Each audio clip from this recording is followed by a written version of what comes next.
Praise the Lord प्रियो, परमेश्वर पिता का धन्यवाद इस समय के लिए जो प्रभु ने फिर से बहुत दिनों के बाद आप लोगों से मुखातिब होने का अनुग्रह दिया। मैं पिता का धन्यवाद करता हूँ। मेरे प्रियो, एक विषय जो बहुत गंभीर है और इसके विषय आज हम मसीहों को भी जागने की ज़रूरत है, क्योंकि जो हमारा शत्रु है आत्मिक बातों के मामले में, वो और उसकी जो साम्राज्य है बहुत बढ़ रही है। लेकिन आज हम लोग मसीही लोग जो हम अपने आप को आत्मिक कहते तो है, पर आत्मिक विषयों में हम बहुत पीछे पाए जाते हैं। स्पिरिचुअल वॉरफेयर, आत्मिक युद्ध, जिसमें किसी न किसी रीति से हम सब शामिल है, लेकिन हम इसको समझ नहीं पाते। आज प्रॉब्लम यही है। एक बहुत ही गंभीर और गहरा विषय होने जा रहा है। हो सकता है ये एक भाग में कंप्लीट हो जाए और हो सकता है ना भी हो।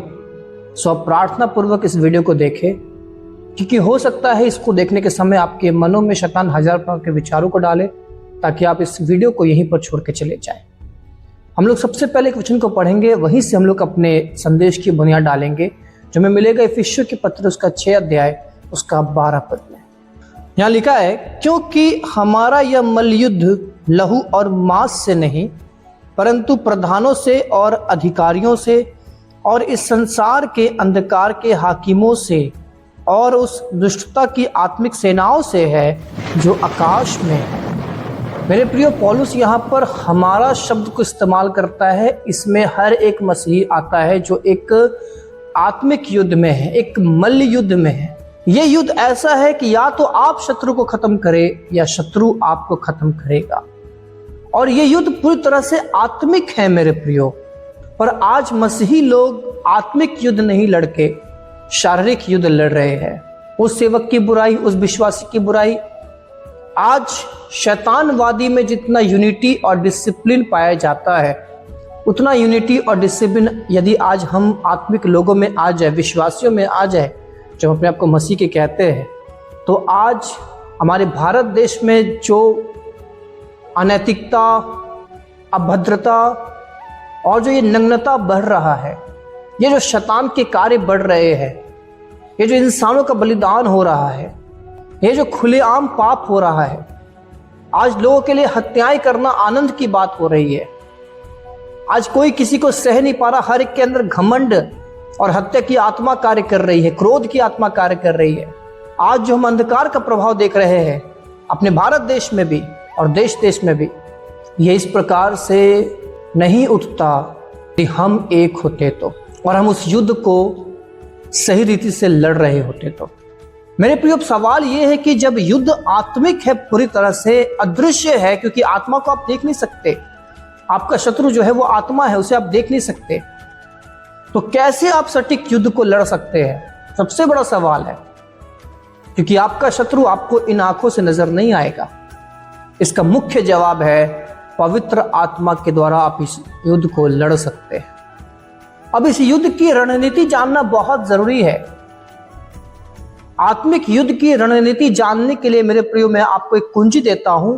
पुराने नियम के जितने भौतिक युद्ध है, उसको आप जब स्टडी करेंगे, मनन करेंगे, आत्मिक युद्ध के दृष्टिकोण से, जहां पर मिद्यानी, अश्शूरी, बेबीलोन के सेना, मिस्र का सेना, ये सब को आप शत्रु की आत्मिक सेना के रूप में देखेंगे, और इजरायलियों को आप मसीहों के रूप में देखेंगे, और उस युद्ध को पूरी तरह से आत्मिक दृष्टिकोण से देखेंगे, तो आपको शत्रु की रणनीति समझ में आ जाएगी, जिससे आपको उसका सामना करना आसान हो जाएगा, क्योंकि एक सही स्ट्रैटेजी प्रभु आपको प्रदान करेगा। उसमें कई सारी बातें हो सकती है। इस वीडियो को देखकर आप कमेंट में जरूर बताइएगा कि क्या और भी ऐसी युक्तियां आप चाहते हैं कि इस चैनल के जरिए मैं आप तक पहुंचाऊं।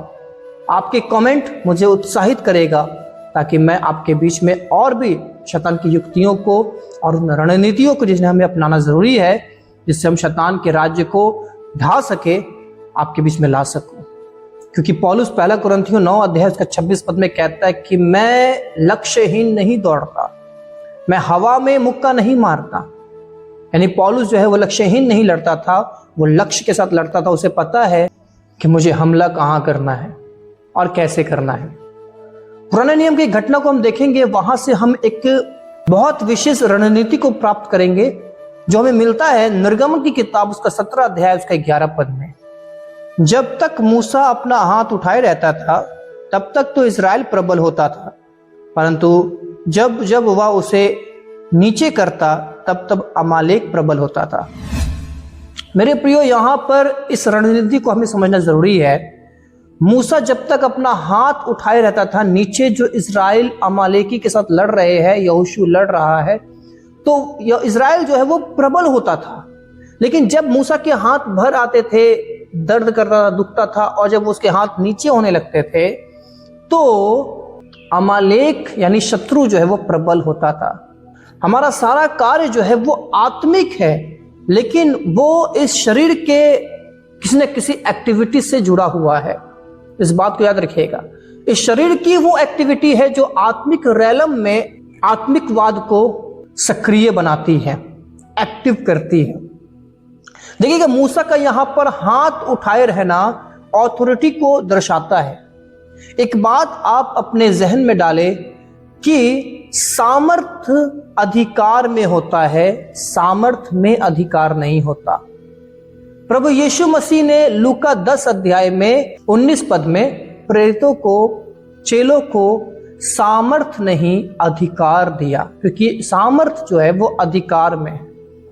जहां प्रभु कहते हैं कि मैंने तुम्हें सांपों और बिच्छुओं को रौंदने का और शत्रु की सारी सामर्थ्य पर अधिकार दिया है, ऑथोरिटी दिया है। यानी सबसे पहला चीज आपको आपके अधिकार को पहचानने की जरूरत है। मैं आज आप सबको एक सजेशन देना चाहता हूं मेरे प्रियो, जिन्होंने कभी ऐसा नहीं किया आज तक, आप उसे जरूर अपनाइएगा।